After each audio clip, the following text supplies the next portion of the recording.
Les Nations Unies ont démenti lundi les accusations du Maroc, selon lesquelles le Front Polisario aurait déployé des éléments militaires à El Guergara, en affirmant que la MINURSO n'a enregistré aucune violation de l'accord de cessez-le-feu dans cette zone tampon.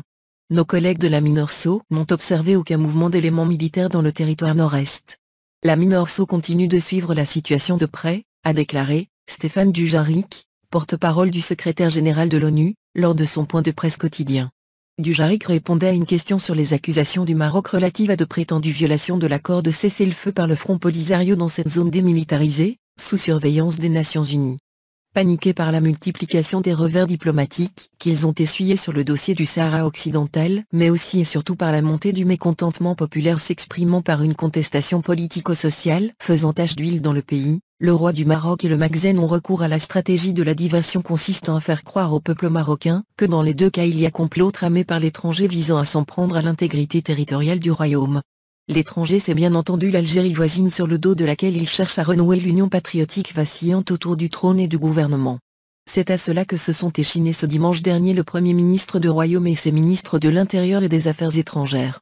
Le premier en tenant une réunion avec les partis politiques et les seconds en s'adressant au Parlement. À ces partis et aux parlementaires il a été demandé de resserrer les rangs derrière l'autorité royale et gouvernementale pour faire échec au prétendu complot dans l'Algérie et le Polisario en seraient les artisans. Le vent de panique qui s'est emparé de la sphère dirigeante marocaine lui a fait perdre toute retenue comme l'attestent les divagations du ministre des Affaires étrangères, faites d'accusations et de menaces à l'endroit de l'Algérie. Le prétexte aux gesticulations dont font montre le Premier ministre et son gouvernement est que le Polisario bien évidemment manipulé par l'Algérie tenterait de changer le statut juridique de la zone tampon instituée au Sahara occidental par l'accord de cessez-le-feu négocié sous l'égide des Nations Unies. S'il y a non-respect des clauses et dispositions de l'accord de cessez-le-feu en question, il est indubitablement le fait démontré de la partie marocaine. Cet accord dispose en effet que le peuple du Sahara occidental doit être appelé à se prononcer par voie référendaire sur le statut qu'il veut pour son territoire. Depuis des décennies que l'accord de cessez-le-feu a été signé, le Maroc s'entête à refuser l'organisation d'un référendum ainsi que stipulé en son texte.